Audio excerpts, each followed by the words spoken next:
Welcome to the Truth and Fertility Podcast. My name is Haley and I am your host. I work at an OBGYN clinic where I teach women and couples how to chart their cycles so they can either achieve or avoid pregnancy and also to manage their fertility. I have a huge passion to teach women and couples about the beauty of their fertility and how the pill is never the answer to women's health. There's a lot of good and not so good information out there about fertility. And so my goal with this podcast is to help you sort out the truth from the weeds. I want to teach you how to chart your cycle and to reach your family planning goals while also even possibly locating hormonal imbalances and to receive proper treatment. I want to help you get in the best hands that you can with the best doctors that you can to reach optimal reproductive health. So if you're ready to get on this journey with me to learn more about your reproductive system, how it was created, and how it should be working, and the best medicine in order to make it work if it is not, you are in the right place. I pray that this blesses you, so let's get to it. All right, you guys, today's topic, if you haven't noticed from the title yet, it's going to be a little bit juicy. So today we're going to be talking about condoms, you guys. I always hesitate to talk about these more, controversial topics because I know I'm going to get hate and flack for it. But you know what? You deserve to know the truth about it. And I'm here to tell you the truth about it. So I wanted to start out with a story, a very impactful story of a friend of mine, because I think it really just sets the scene for what a condom really is. Hopefully you're familiar with what a condom is, but to actually get down to the root of what it does to a marriage and to a couple. We're going to be talking today, about condom use itself and why it's just not even effective as a form of family planning, but then also why it really is harmful to a marital relationship. So to tell you, just kind of start out with this story. So a friend of mine, who I really admire, she is just someone I really look up to in like the fertility awareness, NFP space. And she is a mentor of mine and she's just so bold. And that's just why I love her. But she, for a long time, had what was called a weekly holy hour. So she would go to her church once a week, and outside of actually going, to Sunday church, but she'd go to her church once a week and just sit with Jesus and just pray for an hour. And she had a set time that she would go, and I think it was in the evening that she would go after all of her kids were asleep. And there was a man that had his holy hour basically like the hour right before she came. So they kind of, as every week as he was leaving, she was coming. And so she would see this man every single week. And when you pass by a stranger and you make awkward eye contact and you just kind of like give that half like smirk smile and then you move along. So that's kind of what was happening between them for the first few weeks. And then finally she just decided one day to just introduce herself because they've been seeing each other for quite some time now, just passing each other by. And so she introduced herself and she just asked the man about himself. And this was probably a man in his 30s, I would say, so a younger guy. And when she introduced herself, she said that she works in natural family planning and teaches that for the church and for couples, especially couples that are engaged and wanting to be married. She would teach a lot of those couples natural family planning. And so she introduced herself in that way, and the guy was kind and introduced himself, and he said, "Oh, my wife and I, we heard about natural family planning. We tried that out, but we just decided to go a different route for family planning." And this is what I mean by my friend being bold. Okay, she goes, "Well, if you don't mind me asking, what are you guys using for family planning?" And I just absolutely love that she asked that question, just so unafraid, and he took no offense to it. And he said, "Well, we've been using condoms in our marriage." And she very kindly, very gently looked him in the eyes and said, "Does your wife feel used?" And I just kind of want you to sit with that question for a second. Does your wife feel used? And he looked at her and just was like, just kind of astonished that she would ask that question. But she has a temperament where like you're not offended by her asking that question, maybe from somebody else, but he wasn't offended by her asking that question. He just was kind of like, what? Like, what do you mean? Because they had a very loving marriage. He loved his wife very much, would never intentionally want to use her in any way. But she just said, does your wife feel used? And so he was like, I don't think so. I mean, it's never even something that had crossed his mind. And so she challenged him to go home and to ask his wife if she feels used in their sexual relationship. And so he actually did. He went home that following week, after their prayer time and his prayer time, he went home and asked his wife that. And the next week he came back and they crossed paths again when he was leaving his prayer hour and she was coming to it. And he stopped my friend in her tracks before she got into the church and said, "How did you know?" And she looked at him, and when she tells me this story, it's so funny because she tells me that she completely forgot about that whole conversation, didn't even know what he was talking about. And he just looks at her and says, "How do you know?" And she goes, "No, what?" And he said that my wife was feeling used. And everything just came back to her. The whole conversation came back to her. And she said, because that was me. Because that was me. And, I'll have to have this friend on this podcast because she just has such a beautiful story of her and her husband and the way that they found natural family planning for their marriage and the way that it really grew their marriage and grew them closer together, and how condoms were really pulling them apart and were causing her to feel used. And that's exactly why she knew that this man's wife was feeling used. And this man's wife probably just either never was able to voice that or really hadn't even been able to put words to what she was feeling until her husband came and asked that question. And so this whole thing just begs the question of, why would condoms, or even contraception for that matter, cause a woman to feel used? Well, when you think of the sexual act, when we think of sex, right, there are two main purposes to sex, okay? It's for procreation. Obviously, that is the natural consequence to sex, is procreation, and unification. So unifying the couple. And so another easy way to remember that is babies and bonding. Okay. So babies being the natural consequence to sex, but then bonding, right? The bringing the couple together. And so with an act of intercourse between a married couple, there are 4 things that the body is saying. This is all body language, right? There's 4 things that the body is saying when a married couple has sex. So the first thing it's saying is that I am giving myself to you freely, right? There's nobody forcing me to enter into this act. This is a free self gift, right? I'm free to give myself to you. Then total, I am giving myself to you totally. I'm holding nothing back, right? Sex is the most intimate act that anyone can do, right? And it should be the most intimate act that anyone can do. So you're saying, I'm giving myself to you totally. Then it's also saying, I'm giving myself to you faithfully, right? And this is one of many reasons why I do believe that sex should be reserved for a married couple, is because the body language is saying that I am giving myself to you faithfully. I am being faithful to you. I am not, for lack of better words, I'm not cheating on you. I'm not being unfaithful to you, right?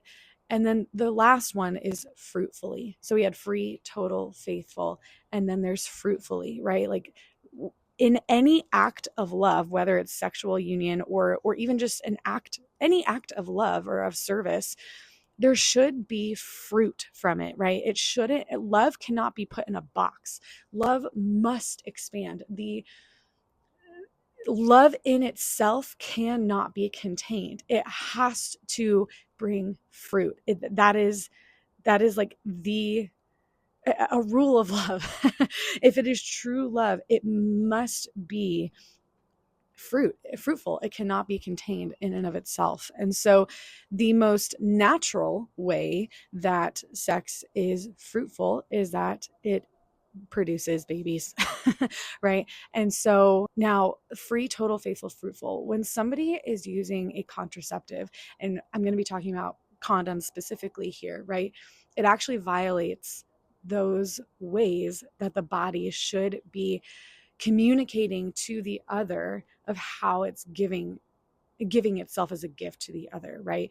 And so the main two things here that it's violating are that giving of each other, giving of yourself totally, and giving of yourself fruitfully. Fruitfully is pretty obvious, right? Because when you're using a contraceptive, you are trying to take away that natural consequence of sex, which is procreation. And so that's pretty that's pretty obvious, I think. But it is also taking away the ability to give of yourself totally. Okay. Because when you are giving of yourself totally, especially in an act, in the sexual act, you are giving of your whole self, holding nothing back. And when we're talking about a condom is called a barrier method of contraception, right? There's chemical methods, which are like the more hormonal contraceptives. That's where you get the pill or a hormonal IUD or things like that. But a barrier method is a method like a condom where it's not hormonal, but it is called a barrier method because it is literally placing a barrier between you and the person that you are coming together with. And so this is why a condom is so damaging to any marriage. And when I say condom here too, this is all contraception. But again, we're speaking specifically about condoms here. It is a barrier. You're placing a barrier between you and your husband or you and your wife by using a condom. And this is why your spouse may feel used, because you are seeking solely the pleasure of the act without giving of yourself as a total gift, without allowing there to be potential fruit from this act, right? This is why it is completely twisting the main purpose for this sexual act. Now, please do not get me wrong. The pleasure that is received in a sexual act is good. That is a very, very good thing. God created our bodies to feel that pleasure during sex, right? And that is also a way of allowing the husband and wife to be bonded together, right? Oxytocin is a hormone that's released during sex, and it is a bonding hormone. It bonds you to your spouse that you are being intimate with. And so when you are introducing a condom, it's completely twisting the main purpose of that specific act. And so that is why it is so damaging and so destructive for a marriage and for any relationship for that matter. But let's talk really quickly too about just the plain efficacy of a condom, right? Because they are so widely used. They're just handed out like candy. I mean, yeah, that's another issue in and of itself. But let's just talk about the efficacy of a condom for avoiding pregnancy here for just a second. So when you look at a condom box or you look up like the efficacy rates of a condom, right, it'll usually tell you anywhere between 80 to 90%. If it tells you anything 90 or above, that's just a plain flat lie. Really, 80% is the kind of like what you're going to see mostly of the efficacy of a condom. Well, here's the deal. That 80% is the percentage that the condom companies have gotten from their research studies of couples that are using condoms trying to avoid pregnancy, how many women will actually get pregnant from using a condom, right? In all of their research studies, about 80% of the time, a woman will be able to avoid pregnancy. Now, The reason why that is actually not the true efficacy rate is because if you have listened to any other of my podcasts by now, you will know that a female is not always fertile. Okay. So a man is always fertile. A healthy man, from the time he hits puberty until he is 6 feet under, he is going to be producing more and more sperm. He's constantly producing sperm. And so he is always fertile. A woman, on the other hand, is not like that. Our fertility is cyclical, right? And so no matter how long a woman's cycle is, whether it's, that golden 28-day cycle, or if it's, a 100-day cycle, a woman is only going to be fertile, truly fertile, for about a week, give or take, of her cycle. And so that means that there's really only a week of time during the woman's cycle when, if she were to have intercourse, the possibility of pregnancy is there. When a condom company is doing their research to figure out the efficacy rates of the condom, they are not taking into consideration the woman's fertile window. And so there could be times in their research where a woman is having sex using a condom and not getting pregnant, but she's having sex in her infertile time, where there is no egg that's viable and ready to be fertilized. It's biologically impossible for her to get pregnant with or without the condom. And so in that case, it's not the condom use that's helping her to avoid pregnancy. It is her natural body that she's just in an infertile time of her cycle, a natural infertile time. So in order to do an actual, true, and effective research study on condom use, on the efficacy of a condom, a woman would have to only use a condom during the time when she is fertile and having sex. Now, there is no morally ethical way to do this study, because if you were to specifically, have women chart their cycles to figure out when she's fertile and then use a condom during that fertile window, you are asking her to, condoms in and of themselves are not moral and they're not ethical. And so doing any sort of research study on them is not going to be moral or ethical, but specifically to try to figure out the exact efficacy rate of a condom use during the fertile window of a woman, there's just no ethical way to do that. So in order to get a true efficacy rate, we just have to take the research studies that have already been done on a condom and then do the math to figure out, okay, if a woman is having sex during the fertile window only and while using a condom, what would the efficacy rate be? Well, people that are much smarter than me have actually done that math and have come to the conclusion that a condom use is only 40 to 60% effective to avoid pregnancy. 40 to 60% effective to avoid pregnancy. Now, this is when a woman is using a condom during the fertile window. So during that week or so long amount of time during her cycle where she actually could get pregnant, if she were to use condoms during that fertile window, it would only give her a 40 to 60% effectiveness to avoid pregnancy. Let's just let that sink in for a minute, because I promise you probably did not learn that in high school health class.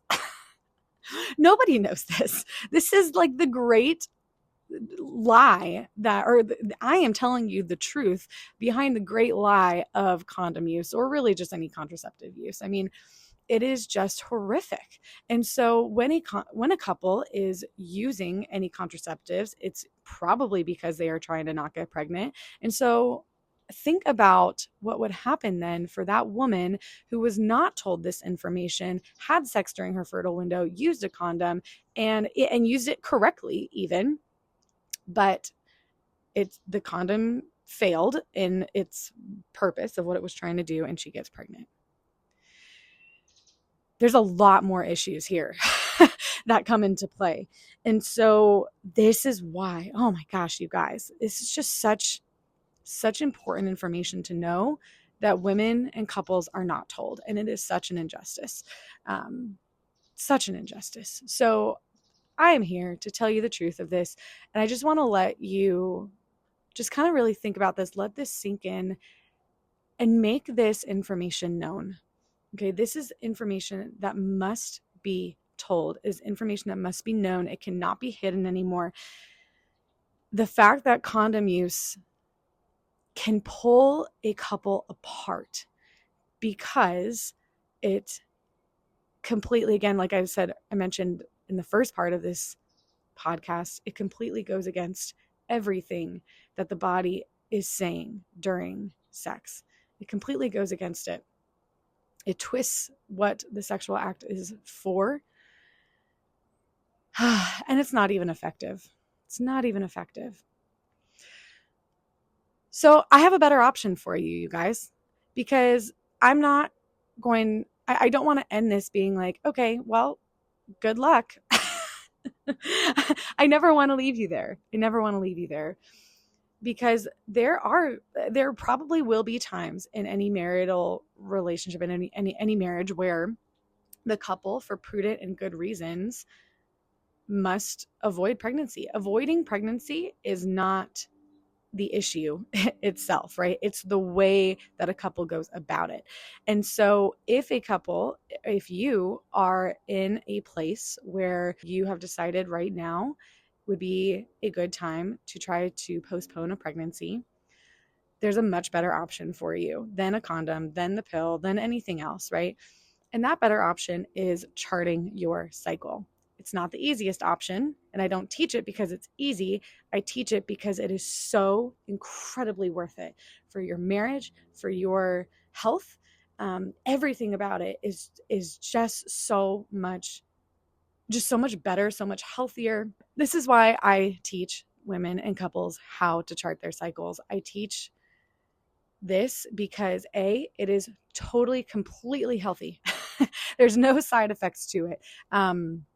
There's no hormones that you're placing in your body. There's no barrier that you're putting between you and your spouse, right? When you are charting your cycle for family planning purposes, what you're doing is you're trying to locate that time that the woman is fertile. And again, like I said, it's about, a week, give or take. So you're looking for that time. And then if a couple is trying to avoid pregnancy, they would be avoiding sex during that time. Okay.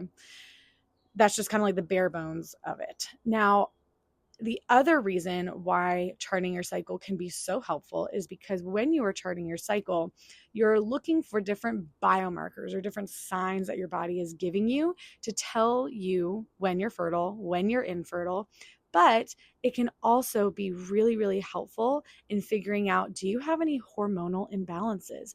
Do you have any health issues, reproductive health issues? And so much of that can be seen on a chart alone. Just to give you an example, if you have brown spotting at the end of your period, or maybe you have a few days of spotting before your period, this can all be sign of low progesterone. Maybe you're not producing any cervical mucus at all.